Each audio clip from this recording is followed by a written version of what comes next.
ආයිබෝවන් අද අපි කතා කරමු වෙබ් අඩවියක් හෝස්ට් කරන එක ගැන. විශේෂයෙන්ම හොසින්ගර් එක ස්ටැටික් සයිට් එකක් හරි වර්ඩ්ප්‍රෙස් සයිට් එකක් හරි කොහොමද හෝස්ට් කරන්නේ? ඒ වගේම වෙබ් හෝස්ටිං වල මූලික දේවල් ටිකකුත් බලමු. අපිට මේකට හොසින්ගර් ගයිඩ් එකකින් වගේම වෙබ් හෝස්ටිං ගැන ආටිකල්ස්, YouTube ටියුටෝරියල්ස් එහෙමත් සෝස් විදිහට තියෙනවා. බලමු මේ ඔක්කොම එකතු කරලා වෙබ් අඩවියක් ඔන්ලයින් දාන එක ගැන පැහැදිලි අදහසක් ගන්න පුරුවන්ද කියලා. හරි එහෙනම් පටන් ගමු. ඔව් වෙබ් හෝස්ටිං කියන්නේ ඇත්තටම Tamanගේ සයිට් එක හැමෝටම බලන්න පුරුවන් විදිහට අන්තර්ජාලයේ තියෙන අවශ්‍ය සේවාව. මේක හරියට තෝරගත්තේ නැත්නම් සයිට් එක ස්ලෝ වෙන්න, සමහර විට ඩවුන් වෙන්න, අනවශ්‍ය වියදම් යන්න උනොත් පුළුවන්. ඇයි? ඒ කියන්නේ ඇයි අපි සල්ලි දීලා හෝස්ටිං ගන්න ඕන අපේම කම්පියුටර් එකේ බෑ වගේද?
ඕ ෂෙයාර්ඩ් හෝස්ටිං තමයි පොදුවේ ගන්නේ.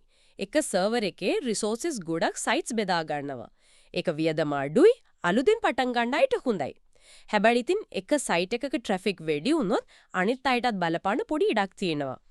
ටිකක් සයිට් එක ලොකු වෙද්දී හැම නැත්තම් කන්ට්‍රෝල් එක වැඩිපුර ඕන නම් VPS එක කියන්නේ virtual private server එකට යන එක හොඳයි.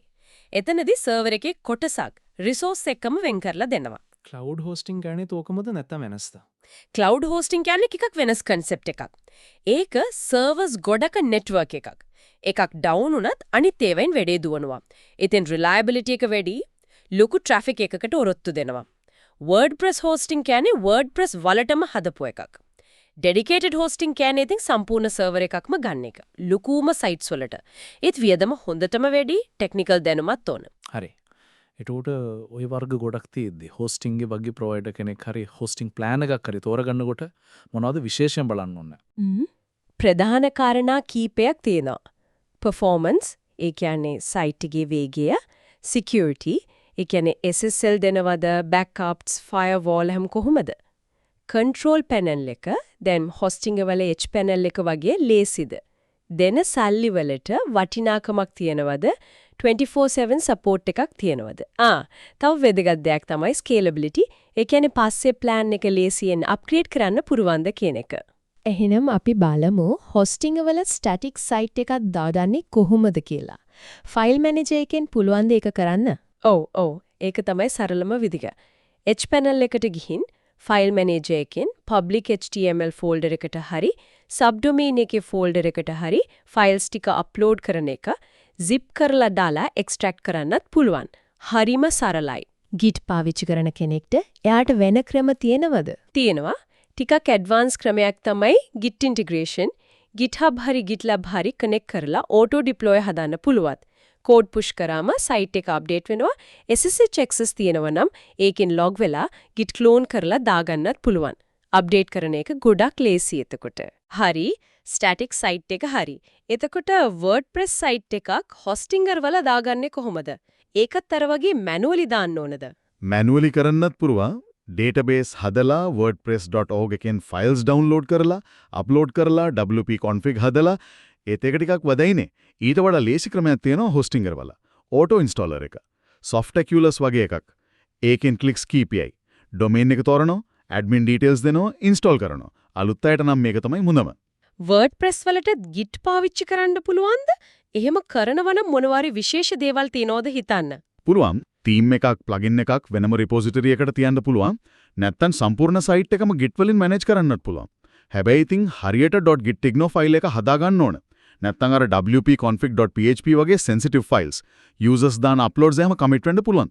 ඒක පරිස්සමින් කරන්න ඕන. හරි. site එක දැම්මට පස්සේ security performance ගැනත් බලන්න එපයි නේද? file permissions ගැන තර source වල තිබුණා. අනිවාර්යෙන්ම. permissions හරියට දෙන එක ගොඩක් වැදගත්. සාමාන්‍යයෙන් folders වලට 755 files වලට 644 තමයි දෙන්නේ. හැබැයි අර wp-config.php වගේ database details තියෙන file එකකට 600 වගේ දීලා ඒක අනිත් අයට කියවන්නවත් බැරි කරන එක හොඳයි. අනිවාර්යෙන්ම SSL certificate එක activate කරලා HTTPS enforce කරන්න. නිතර backups ගන්න එකත් අත්‍යවශ්‍යයි. වේගය ස්පීඩ් එකට මොනවද කරන්න පුළුවන්? කැෂින් ගැනත් තිබුණා. ඔව් කැෂින් ගොඩක් වැදගත්. hosting වල light speed server නිසා WordPress වලට light speed cache plugin එක දැම්මම නියමයට speed වෙනවා. ඒ වගේම images optimize කරන එක, WebP වගේ formats පාවිච්චි කරන එක, compress කරන එක, CDN එකක්, ඒ කියන්නේ content delivery network එකක් පාවිච්චි කරන එකත් performance වලට ලොකු උදව්වක්. නියමයි. එහෙනම් අද අපි කතා කළේ වෙබ් හොස්ටිං වල මූලික දේවල් ටික, hosting වර්ග, hosting provider කෙනෙක් තෝරගන්නකොට බලන්න ඕන දේවල්. ඒ වගේම hosting වල static සහ WordPress sites දාන විදිය, Git වගේ advanced දේවල්, security සහ performance ගැනත් කතා කළා. ඔව් මතක තියාගන්න ඕන වැදගත්ම දේ තමයි Tamanගේ අවශ්‍යතාවයට හරියන hosting plan එකක් සහ විශ්වාසවන්ත provider කෙනෙක් තෝරගන්න එක. ඒ වගේම site එකට හොඳ domain නමක් තෝරගන්න එකත් අමතක කරන්න එපා. සරල මතක තියෙන .com වගේ එකක් නම් වඩා හොඳයි. අවසාන වශයෙන් පොඩි දෙයක් හිතන්න. දැන් මේ සාම්ප්‍රදායික hosting වෙනුවට serverless වගේ අලුත් තාක්ෂණයන් තියෙනවා. ඔබගේ site එකට එහෙම එකක් ගැලපෙයිද? ඒකේ මොන වගේ වාසි අවාසි ඇති වෙයිද?